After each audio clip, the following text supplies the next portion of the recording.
주일 6부에 나오신 여러분들을 주님의 이름으로 환영하고 축복합니다. 앞뒤 좌우 보실 때 인사하실 때 이제 아시죠? 네 번째 하고 있으니까 오늘만 하면 됩니다. 조금 적극적으로 엄지척 하시면서 왕입니다요 이렇게 인사해 주셨으면 좋겠습니다. 네. 최소한 이 4주 끝나고 나서 왕입니다요는 기억이 좀 났으면 좋겠습니다. 왕입니다요. 왕입니다요. 예, 감사합니다. 이제 어느덧 4주가 됐는데 그동안 이제 하나님이 택하시는 왕, 또 하나님이 세우시는 왕, 그리고 그 죄를 다스리는 왕, 이런 주제들로 사무엘서를 쭉 살펴봤는데요. 그동안 이렇게 설교를 하면서 하나님께서 비천함에도 불구하고 다윗을 왕으로 택하시고 또 그의 연약함과 그런 쓰러지는 그런 모습들에도 불구하고 끝내 그를 왕으로 세우시는 목적에 대해서 제가 설명을 드렸죠. 그 목적이 뭐라고 했죠? 그 목적이 다윗이 스스로 왕 노릇하지 않고 그 반역하는, 스스로 왕 되려고 하는, 왕 노릇하려고 하는 그 반역죄를 다스리고 오직 하나님의 말씀만 따라서 그에게 맡겨주신, 다윗의 경우에는 이스라엘이죠. 그에게 맡겨주신 그 땅을 정의와 사랑으로 다스리시는 거룩한 하나님의 나라로 세우기를 원하시기 때문에 하나님께서 다윗을 택하시고 세우셨다고, 왕으로 택하시고 세우셨다고 제가 쭉 이렇게 설명을 해왔습니다.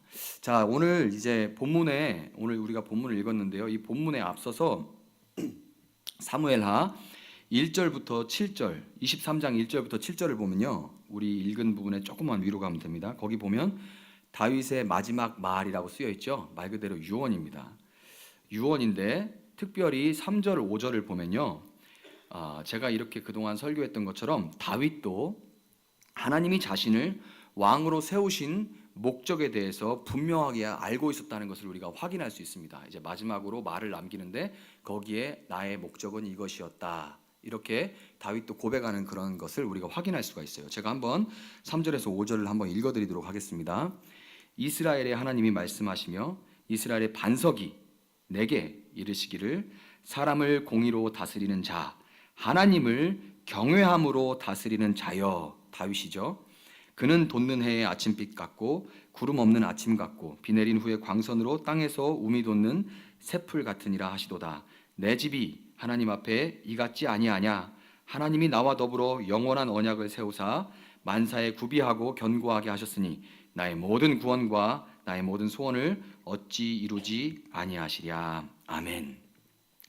자, 이제 이렇게 유언해서 자기 이렇게 부르신 목적에 대해서 다윗이 날 이렇게 부르셨다, 그리고 나는 평생에 이렇게 했다라고 하는 이 유언에 앞서서 사무엘하 22장을 이렇게 한 장 이렇게 보시면 제목에 뭐라고 써 있냐면 다윗의 뭐라고 써 있죠? 승전가, 이렇게 돼 있죠. 다윗의 승전가. 그러니까 이제 눈치를 채시는 분들 있겠지만 성경은 이야기의 배치 순서를 통해서 다윗의 유언이 있고 그 전에 승전가가 나와요. 다윗의 승전가를 먼저 놓고 그 다음에 다윗의 마지막 말을 놔서 이 이야기의 배치 순서를 통해서 성경은 하나님은 다윗의 평생에 그를 통해서 신실하게 일하셨고 다윗 또한 비록 때로 이렇게 넘어지고 주저앉기도 했지만 하나님의 신실하신 은혜에 반응해서 순종함으로써 하나님이 그를 택하시고 세우시는 목적에 합한 그런 승전가를 부르는 인생이 되었다고 우리에게 이 이야기의 배치 순서를 통해서 알려주고 있는 거예요. 자, 그런데 성경은 이 승전가와 다윗의 유언을 마친 이후에 바로 이어서 뭘 얘기하냐면 다윗의 용사들에 대해서 얘기를 합니다. 승전가와 그 다음에 유언에 대해서 얘기를 이렇게 배치를 함으로써 뭐라고 했죠? 다윗이 하나님의 신실하신 그 은혜에 의해서 그리고 거기에 반응해서 순종함으로 승전가를 부르는 인생이 되었는데 그 다음에 용사들 얘기가 나와요.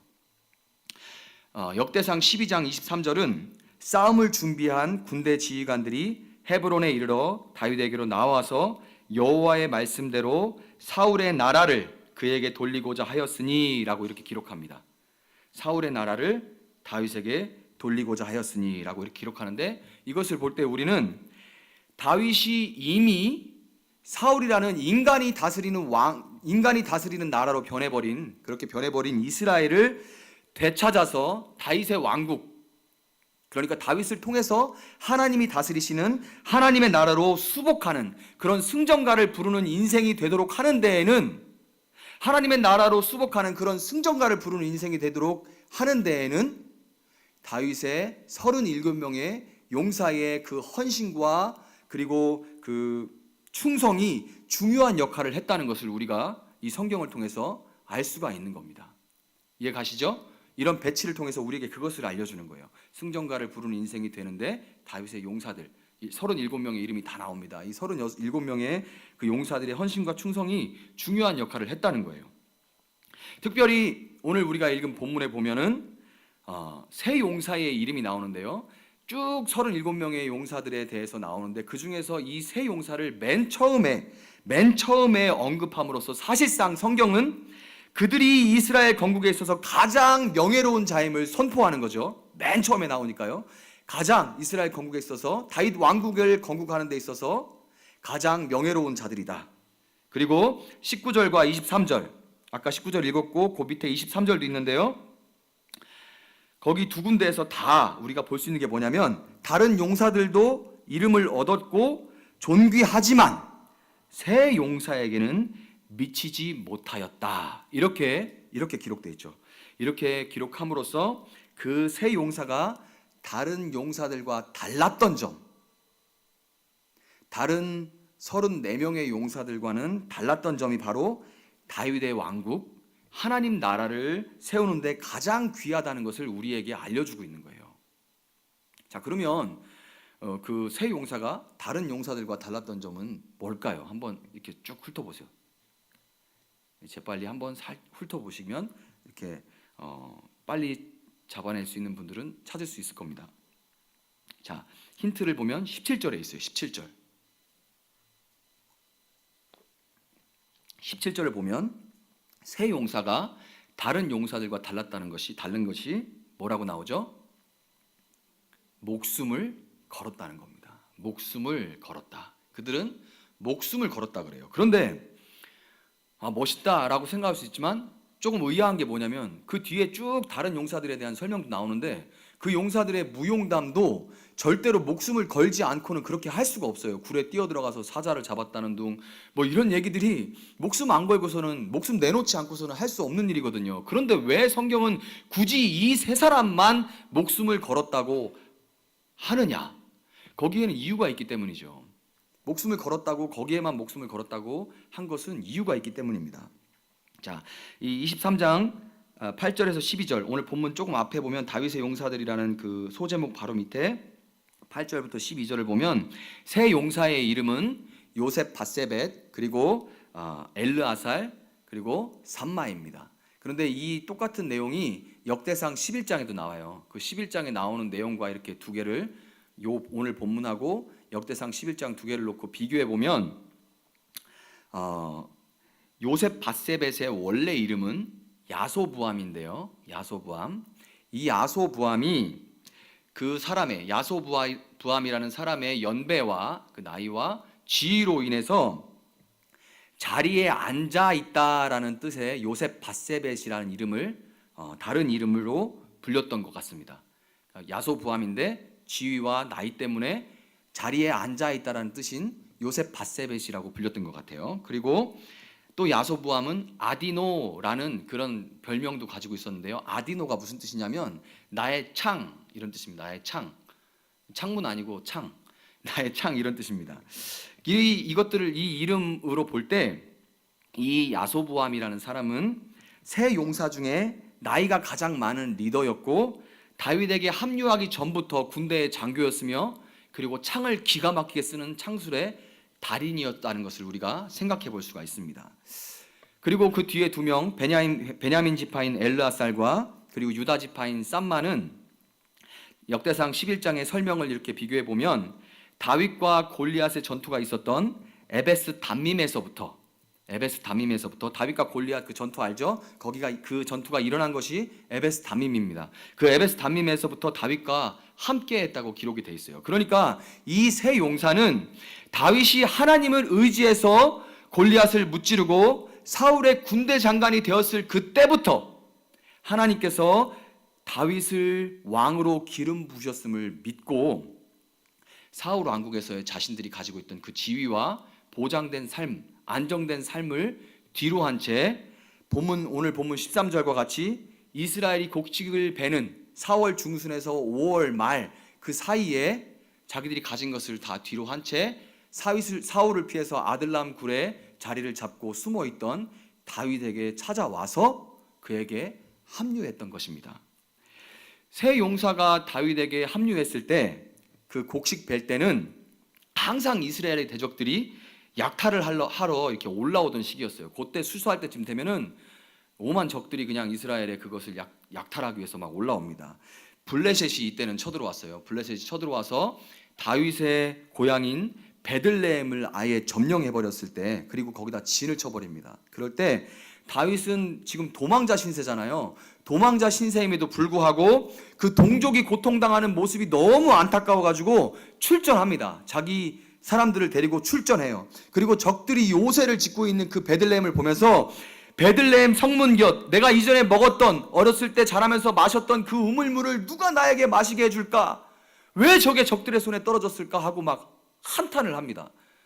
그때 새 용사가 뒤도 돌아보지 않고 조조의 100만 대군을 뚫고 유비의 아들을 그 되찾아왔던 조자룡처럼 막 말을 달리면서 창을 휘둘러서 그 르바임 골짜기에 진을 치고 있던 블레셋 군대를 뚫고 셋이서, 얼마나 창을 잘 쓰고 말을 빠르게 달렸는지 모르겠는데 너무 막 놀랬겠죠. 적들도 3명이 막 뛰어들어오니까 뚫고 들어가서 진이 있던 베들레헴 성문 곁에 가서 우물물을 이렇게 떠옵니다. 그것을 이렇게 받았던 다윗은 그들이 비록 죽지는 않았지만 그들의 행위와 떠온 물을 이들의 피다 이렇게 얘기를 합니다. 그러니까 생명을 바친 것으로 다윗이 받아들이죠. 이들의 피다. 그러니까 이들은 지금 목숨을 걸었다, 목숨을 바쳤다, 이들의 생명을 바친 것으로 다윗이 그렇게 받아들여요. 여러분, 그러면 이 새 용사는 어떻게 다윗의 안타까운 마음에 그렇게 반응해서 즉각적으로 생명을 바칠 수가 있었을까요? 어떻게 즉각적으로 이들은, 많은 다른 그 장수들도 있었을 텐데 이 3명만 뒤도 돌아보지 않고 막 뛰어가거든요. 그런데 어떻게 이렇게 즉각적으로 반응할 수 있었을까요? 자기들의 생명을 들이면서 그들이 이렇게 뒤를 돌아보거나 2번 생각하지 않고 즉각 자기들의 목숨을 걸 수 있었던 것은 그들이 일찍이 다윗이 먼저 목숨을 거는 모습을 통해서 하나님께서 다윗을 통해 이루시려고 하는 그 하나님 나라의 가치를 그들은 미리 맛보아 알았기 때문이에요. 그들이 먼저 목숨을 건 게 아니라 그들은 그들보다 앞서 목숨을 걸었던 다윗의 뒷모습을 보았던 겁니다. 그들은 남들보다 머리 하나가 더 컸던 사울이 자기보다 더 큰 골리앗 앞에서는 메뚜기가 돼서 꼼짝도 못하고 얼어버렸을 때 오직 만군의 여호와의 이름만을 의지해서 칼과 창과 단창을 의지해서 나오는 골리앗 앞에 목숨을 걸고 섰던 다윗을 보았어요. 아무도 꼼짝 못할 때 그들은 그 앞에 여호와의 이름으로 서는, 목숨을 걸고 서는 다윗을 보았습니다. 이스라엘의 모든 사람들이, 거기 출전했던 모든 이스라엘 사람들이 다 하나님을 말합니다. 이렇다 저렇다, 하나님은 이렇고 저렇고, 내가 뭘 받고 내가 들었고 내가 만난 하나님은 이렇고 저렇고 말을 많이 해요. 그럴 때 어릴 때부터 하나님께서 이스라엘을 애굽에서 건져내기 위해서 행했던 모든 그런 놀라운 일들, 우리도 다 알고 있는 그 이야기들을 그들은 어렸을 때부터 듣고 그것을 늘 이야기합니다. 모이면. 그런데 그들은 다윗처럼 그것이 그냥 말잔치로 끝나지 않고 그 말이 진리라는 것을 삶에 닥쳐온 문제 가운데 목숨을 걸고 행함으로써 살아내는 그런 사람을 그들은 처음 만났던 거예요. 다 이렇다 저렇다 하나님에 대해서 말은 하는데 그것이 진리라고 삶 가운데 부딪혀서 삶으로, 행위로 나타내고 드러내는 사람을 그들은 처음 봤던 겁니다.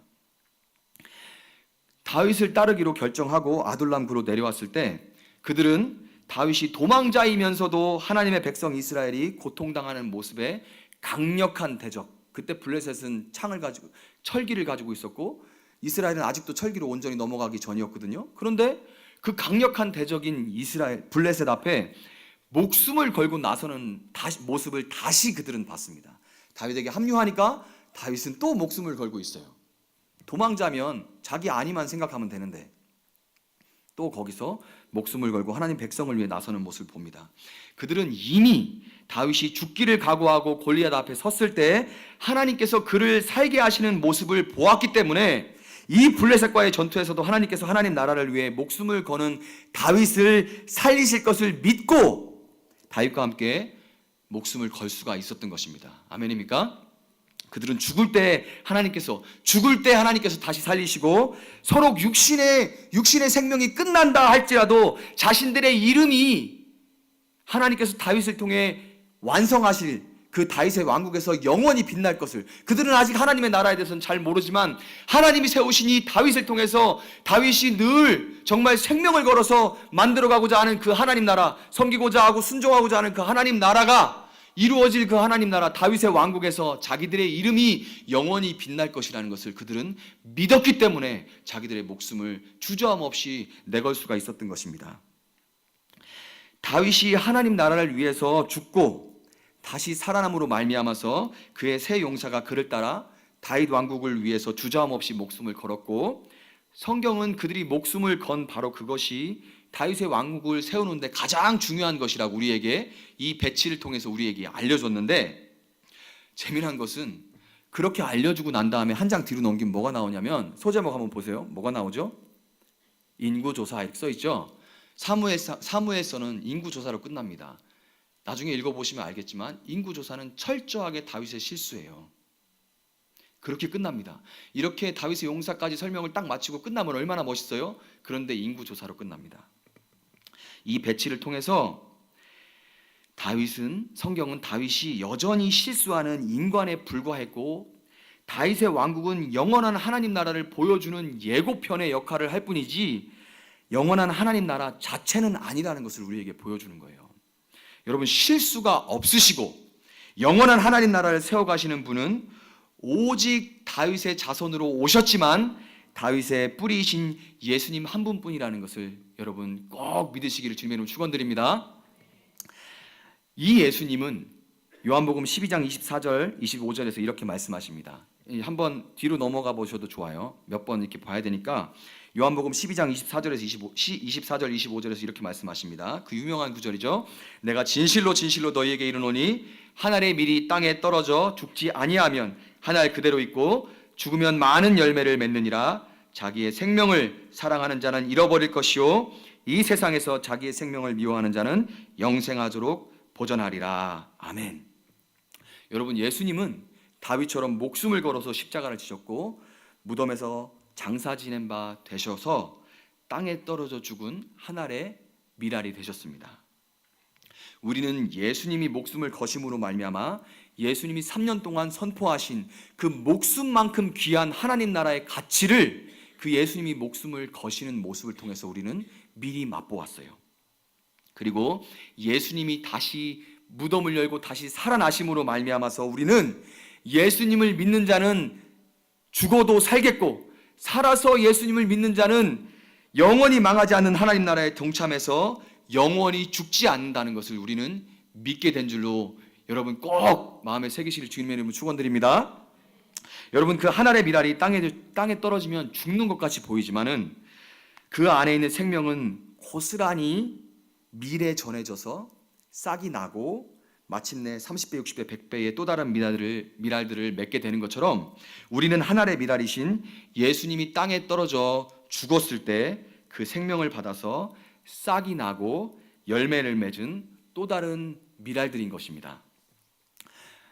다윗이 목숨을 걸고 골리앗에게 맞섰던 바로 그대로 다윗의 용사들이 블레셋의 진을 치고 있을 때 그 베들레헴 성문을 향해 목숨을 걸고 돌격했던 것처럼 다윗이 목숨을 건 그 모습대로 그 다윗의 용사들이 똑같이 다윗이 한 것처럼 목숨을 걸고 블레셋이 진을 치고 있던 그 성문을 향해 돌진했던 것처럼 우리는 이미 땅에 떨어져 죽은 밀알이신 예수님의 영원한 생명, 예수님의 DNA를 가지고 예수님을 닮아서 예수님처럼 땅에 떨어져 죽을 때 또 다른 열매로 부활하는 하나님 나라의 건설 방식을 그대로 행하면서 살 수 있는 존재가 되었다는 것을 여러분 믿으시기를 주님의 축원드립니다. 아멘. 여러분이 내가 그런 존재야? 여러분 그렇게 혹시 의심스러울 수 있지만 여러분은 이미 예수님의 생명을 통해서 예수님이 죽으심으로 그 생명이 여러분에게 들어와서 이미 맺어진, 그리고 그대로 행하며 살 수 있는 그런 존재가 이미 되신 거예요. 그렇다면은 우리가 이제 그런 존재가 돼서 예수님을 따라서 땅에 떨어져 죽는 존재가 돼야 되는데, 그리고 하나님 나라는 그런 방식을 통해서 건축되는데 목숨을 건다는 거, 하나님의 미랄이 된다는 거, 다시 말해서 예수님처럼 십자가를 지신다는 것, 그것이 과연 무엇일지 한번 생각해 봤으면 좋겠습니다. 죽는다는 것이 과연 무엇일까? 여러분, 하나님의 미랄이 된다는 것이 이 다윗의 세 용사들, 본문의 세 용사들처럼 적진을 향해서 막 돌진하는, 돈키호테처럼 돌진하는 그런 자칫 무모해 보이는 그런 일을 한번 확 해버리는 그런 것이 바로 죽는 것일까요? 그냥 막 난 예수님을 위해 죽을 거야, 막 이렇게 한번 확 죽어버리면 되는 걸까요? 그래가지고 막 진짜 적금 깨가지고 건축헌금하고 팍 한 번에 하고, 나쁘다는 건 아니에요. 그런데 하고, 그리고 막 40일 금식 한번 팍 하고, 그리고 하나님 받은 은혜가 감사해서 선교사가 돼서 미지의 나라로 확 들어가면 하나님의 미랄이 됐으니까 자연히 많은 열매를 맺고 하나님 나라를 확장하는 것일까요?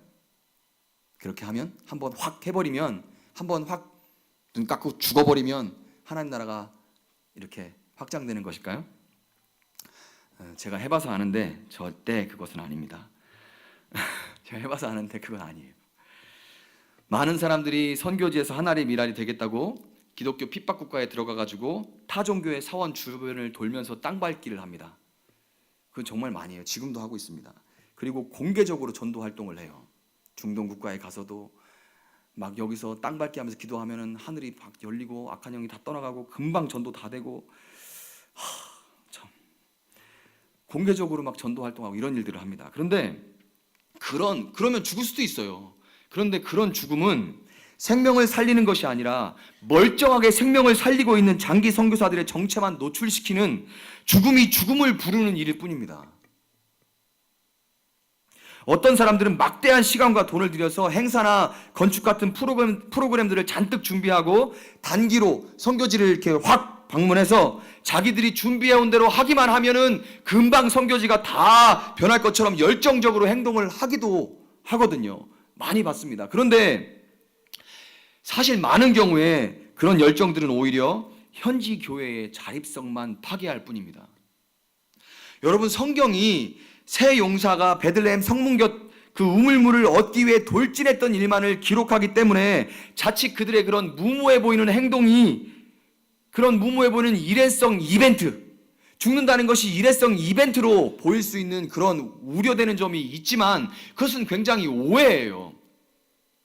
그래서 어떻게 아냐면, 그것이 오해라는 걸 어떻게 아냐면 세 용사의 이름은 그들이 이렇게 37명의 그 대장군들 중에서 제일 먼저 나올 정도로 높이 평가받았음에도 불구하고 이전에는 단 한 번도 성경에 이들의 이름이 언급되지 않는다는 것 통해서 알 수가 있습니다. 우리는 오히려 자기 이름을 위해서 일했던 요압의 이름은, 군대 장관 요압의 이름은 우리에게 익숙한데 이렇게 높게 평가되는 세 사람의 이름은 여기 말고는, 그리고 똑같은 내용을 기록하는 역대상 말고는 전혀 일절 언급되지를 않습니다. 여러분이 이 다윗의 세 용사는 요압과는 다르게 결코 자신들의 이름을 위해서가 아니라 오직 다윗 왕국만을 위해서 이름도 없이 빛도 없이 섬겼고, 그들의 이런 그런 헌신된 삶 전체를 성경은 미주알 고주알 다 쓸 수는 없으니까 이 헌신된, 자기들 이름도 빛도 없이 헌신하는 이 삶 전체를 우물물을 길어오기 위해서 주저함 없이 목숨을 걸었던 바로 오늘 본문의 그 사건을 통해서 평가한 거예요. 이들의 삶이 전반적으로 다 이랬다고 그 한 가지 사건으로 그들의 삶 전체를, 헌신된 그 삶 전체를 평가하고 있었던 것입니다. 마태복음 16장 24절에서 예수님은 누구든지 나를 따라오려거든 자기를 부인하고 자기 십자가를 지고 나를 따를 것이니라 라고 말씀하십니다. 십자가에 달리시는 것은 누구죠? 십자가에 달리시는 것은 내가 아니라 예수님이에요. 그건 예수님이 하시는 일입니다. 우리는 예수님이 나를 위해 죽으셨음을 매일 짊어지고 우리의 삶 속에서 그분을 따라가야 하는 것이 우리의 일이에요. 내가 십자가에 나 드러내서 내가 박힐 필요 없습니다. 나는 예수님이 나를 위해서 죽었다는 것을 매일매일 짊어지고 그분을 따라가는 것이 우리의 일인 것입니다. 여러분, 그렇기 때문에 죽는 것은 일회성 이벤트가 아니라 라이프예요. 이벤트가 아니라 라이프입니다. 삶인 거예요. 죽는다는 것은 아이러니하게도 삶 가운데서 일어나야 하는 것입니다. 우리는 매일의 삶 속에서 죽어야만 하나님의 나라를 위해 사는, 죽어야만 하는 왕들이라는 그 사실이 여러분의 심령에 깊숙하게 새겨지기를 주님의 이름으로 축원드립니다. 아멘. 이 하늘의 미라를 말씀하신 예수님은 그 말씀, 이 요한복음 12장 24절과 25절 그 말씀 전과 후에 그 말씀대로 하늘의 미랄된 삶을 실천하셔서 예수님의 생명을 받은 또 다른 미랄들인 우리도 일상의 삶 속에서 하늘이 미랄될 것을, 어떻게 하늘이 미랄될 것을 이렇게 우리에게 도전하십니다. 이렇게 나와 같이 해라. 이렇게 하면 되는 것이다. 이것이 삶 가운데서 너희가 미랄되는 방법이다라고 알려주시는데요. 먼저 이 미랄 말씀하신 이 말씀에 앞서서 요한복음 12장 12절부터 19절에는 예수님이 예루살렘에 입성하시는 장면이 나옵니다. 근데 그 입성하시는 장면에서 14절에서 예수님은 한 어린 나귀를 보고 타셨다고 성경이 기록해요. 한 어린 나귀를. 여러분, 예수님 당시에 로마 문화에서는 왕이나 개선 장군은 성에 들어올 때 항상 백마를 탔습니다. 왜냐하면 이 백마가 승리했으니까 개선 장군이죠. 승리와 성공, 그리고 그에 따르는 부와 명예와 권세, 즉 힘을 상징했기 때문에 왕과 개선 장군은 백마를 탔어요. 그런데 이 나귀와 이 백마와 비교해서 나귀는, 특별히 어린 나귀는 겸손의 상징이죠. 요한계시록 19장을 보면은 예수님은 마지막 때에 백마를 타고 오셔서 이 땅을 심판하시지만 그날이 오기까지 예수님은 나귀를 타십니다. 여러분, 왕이신 예수님이 백마를 타는 것이 마땅함에도 불구하고 나귀를 타셨듯이 우리도 주님 다시 오실 때까지 백마 대신 나귀를 타야 하는 줄 믿으시기 바랍니다. 아멘. 요한복음 12장 26절 그 미랄 말씀에서 12장 26절에서 예수님은 나를 섬기려 하는 자는 말뿐만이 아니라 나를 따르라 하고 말씀하시고, 나 있는 곳에 나를 섬기는 자도 거기 있다 라고 말씀하심으로써 예수님을 따르는 것은 예수님이 계신 곳에 함께 있는 것, 예수님을 따르는 것은 예수님이 계신 곳에 함께 있는 것이라고 예수님 말씀하세요. 여러분, 그러면 예수님 지금 어디 계세요? 함께 있는 것이 예수님을 따르는 건데 어디 계시죠? 하늘의 미랄이 어디 떨어집니까? 하늘에 떨어집니까? 땅에 떨어집니까? 하늘의 미랄이 하늘에 떨어져요? 땅에 떨어져요? 어려운가요? 미랄을 하늘에 심는 분 계신가요? 땅에 떨어지죠. 여러분, 하늘의 미랄이 하늘이 아니라 땅에 떨어져 죽는 것처럼 높은 곳이 아니라 낮은 곳에 마음과 몸이 거할 때 우리는 예수님을 따라 나귀를 타고 있는 것입니다. 목숨을 건다는 것, 죽는다는 것은 백마 대신 나귀를 타는 것인 줄 믿으시기 바랍니다. 아멘. 한번 따라해 봤으면 좋겠습니다. 백마 대신 나귀 타자. 좀 고백하기 어려운 말인 거 압니다. 백마 타고 싶으시죠? 그렇지만은 한번 선포해 봤으면 좋겠습니다. 백마 대신 나귀 타자. 다 하신 때까지 하겠습니다. 백마 대신 나귀 타자. 감사합니다. 백마 대신 나귀 타자. 여러분, 낮은 곳에 마음을 두고 이렇게 우는 자들과 함께 울고 웃는 자와 그 배 아파하지 않고 함께 기뻐하는 이런 일은 조금이라도 더 높이 올라갈 수 있는 줄을 잡아보려고 줄내기 바쁜 세상과는 다른 삶의 방식이기 때문에 사람들은 몰라주고 심지어 비웃는 길이에요. 왜 그렇게 사냐 하고 비웃는 길이에요.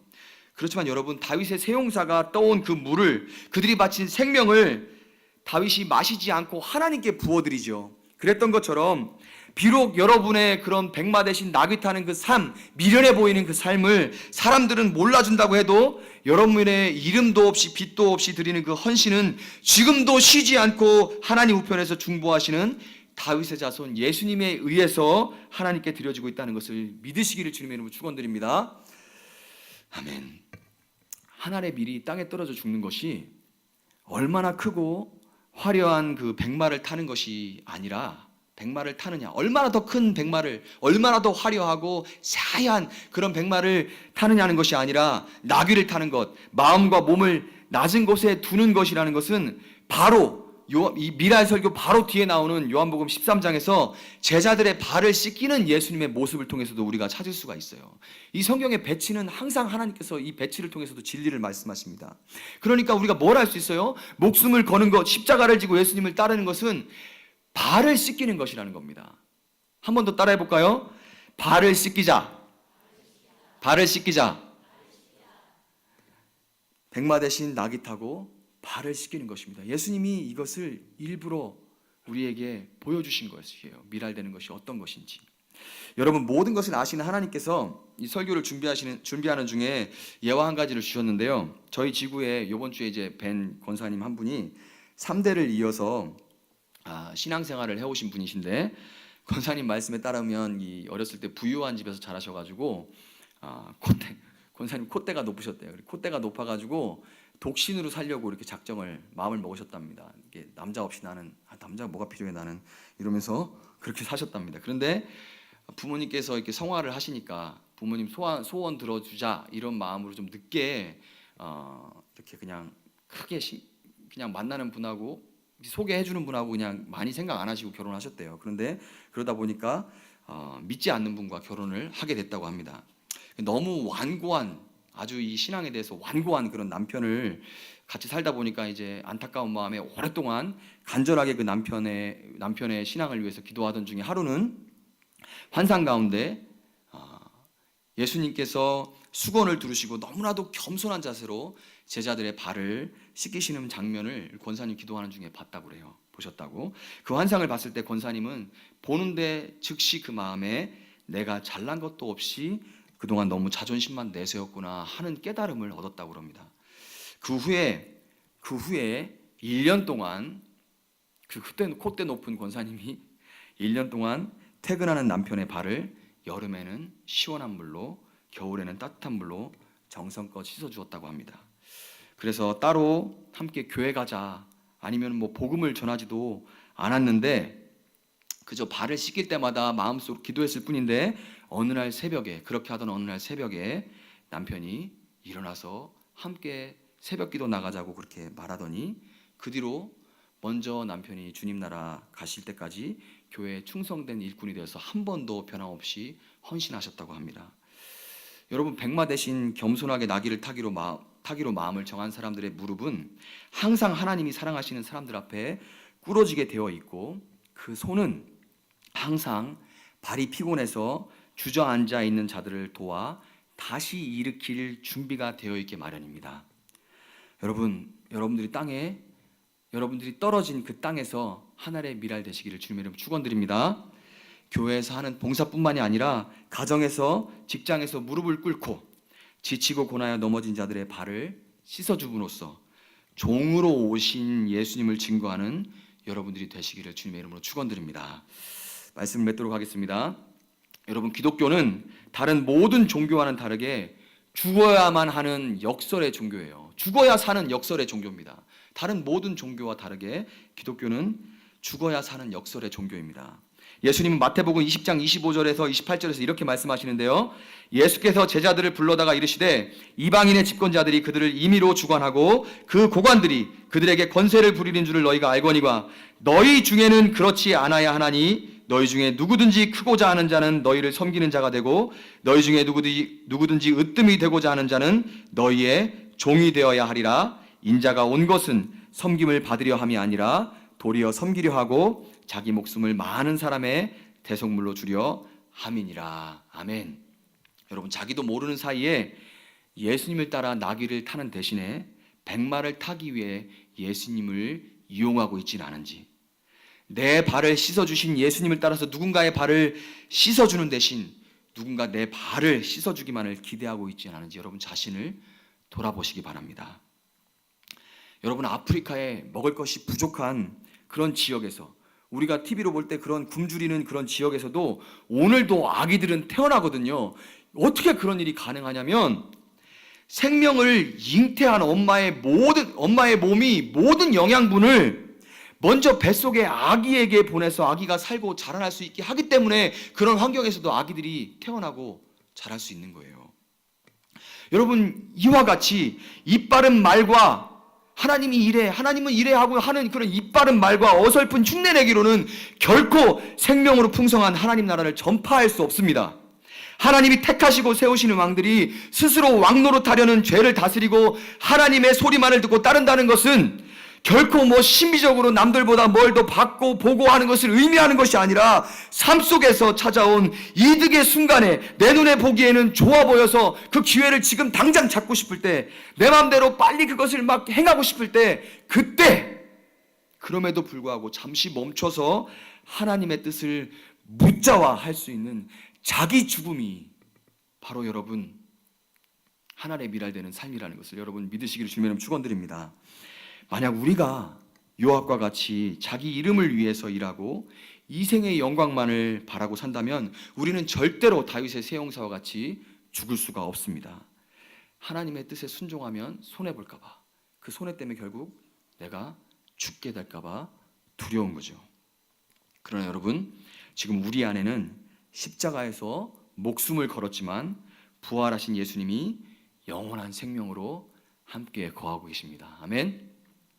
예수님의 죽음이 여러분의 생명이 돼서 여러분 안에 하나님 나라가 이루어진 것처럼 오늘 백마를 탈 수 있음에도 불구하고 나귀를 타고 또 무릎을 꿇고 냄새나는 먼지투성이 발을 씻기는 여러분의 죽음이 또 다른 생명으로 열매 맺어서 여러분의 가정과 직장 그리고 삶의 터전에서 하나님의 나라가 확장되어 가기를 주님의 이름으로 축원드립니다. 아멘. 함께 찬양하고 기도하는 시간 갖도록 하겠습니다.